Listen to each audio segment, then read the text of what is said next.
Morning. All right, well, more than 400 new jobs could soon be coming to Wright-Patterson Air Force Base. Incredibly exciting. And joining me this morning is Congressman Mike Turner. This is a new mission that you and our Ohio Senators, Rob Portman and Sherrod Brown, you worked on this bipartisanly, which is absolutely incredible. So why was it important for you to do that?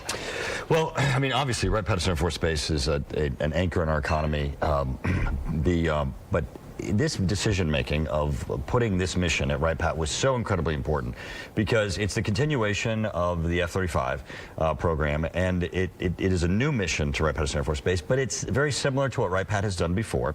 So its synergies with other missions that are there are important. It strengthens what's there. It grows on the missions that we have had, and it also gives us the ability to make the case that workforce, it's economics, it's you can save money by bringing jobs to Wright-Patterson Air Force Base, and you get quality workforce that we're delivering in our community. It's interesting, you've always been a very huge backer of Wright-Patterson Air Force Base and getting everything you can here to the Miami Valley. How is Wright-Patterson uniquely qualified to take on this new mission?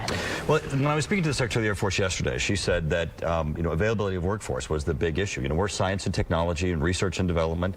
We also have a large acquisition history here at Wright-Patterson Air Force Base, and so the training and the education processes that are there for employees ensure the success of this mission. It's really interesting to me because it's not just Wright-Patterson Air Force Base that it affects. It's going to greatly affect our local economy. How do you think that will happen? Right, so the Dayton Development Coalition says that every job at Wright-Patterson Air Force Base is leveraged in our community by 2 to 3 more jobs. People who are buying houses, they're going to restaurants, they're active in our community. But this expansion really is, the sign that Wright-Patterson Air Force Base is going to continue to grow.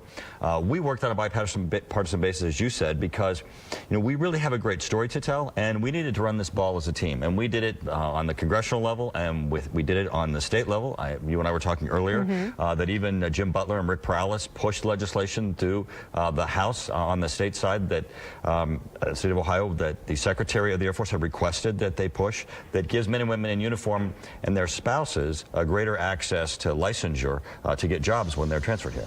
This is really exciting, and it's incredible that you guys were all able to work together to make this happen.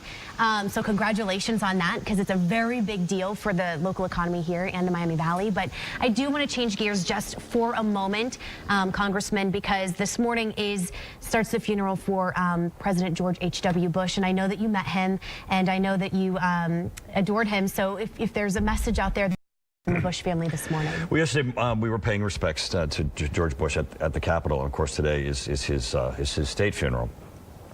He certainly is someone who led the nation at a time that was very perilous. With the collapse of the Soviet Union, there could have been war. There could have been a world war. And instead, millions in Eastern Europe got to march to democracy. Germany was reunified peaceably.